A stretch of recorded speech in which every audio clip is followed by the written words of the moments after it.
pampasaherong sasakyan. Maaaring ito ay bus, jeep, o kaya ay tricycle. Lulan nito ang iba't ibang uri ng tao. Mayaman, mahirap, may trabaho o kaya ay ordinaryong mamayan. Instrumento sa araw-araw na hanap buhay. Gamit ng marami, papunta at pauwi sa kanilang mga bahay.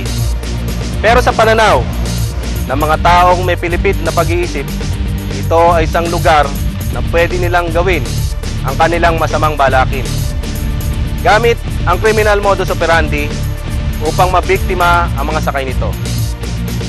Panoorin natin ang iba't ibang uri ng criminal modus operandi na madalas nilang gamit at kung paano lalabanan ng mga ito.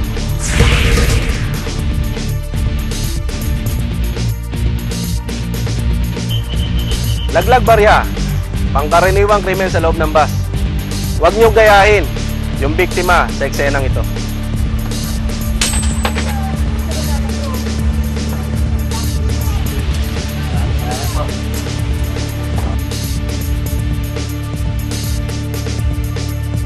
Tutok kalawit o mga miyembro ng Estribo Gang. Gamit ay baril o kaya ay matatalas na bagay. Maging alerto at tunghayan natin ang isa sa kanilang mga gawain upang di kayo maging biktima.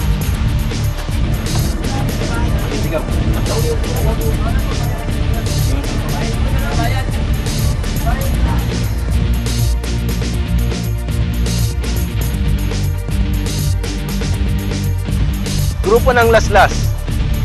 Ingatan ang inyong mga gamit sa loob ng pampasaherong sasakyan. At kung nakakaduda, huwag niyong tabihan. Dito sa terminal nito, yung bababaan natin. Dito sa may sabi ng mental hospital. O, doon na yun, mental hospital.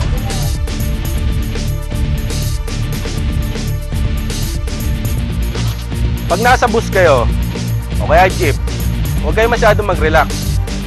Huwag niyong gayahin yung biktima na to. Ah! Rilo ka! Rilo ka! Rilo ka! Ay!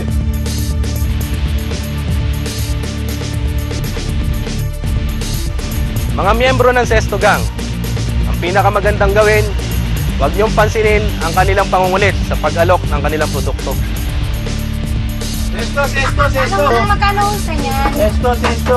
Tinatanong ko lang ho kung magkano. 20. Tinatanong ko lang nga. Ito na, sabi mo sesto.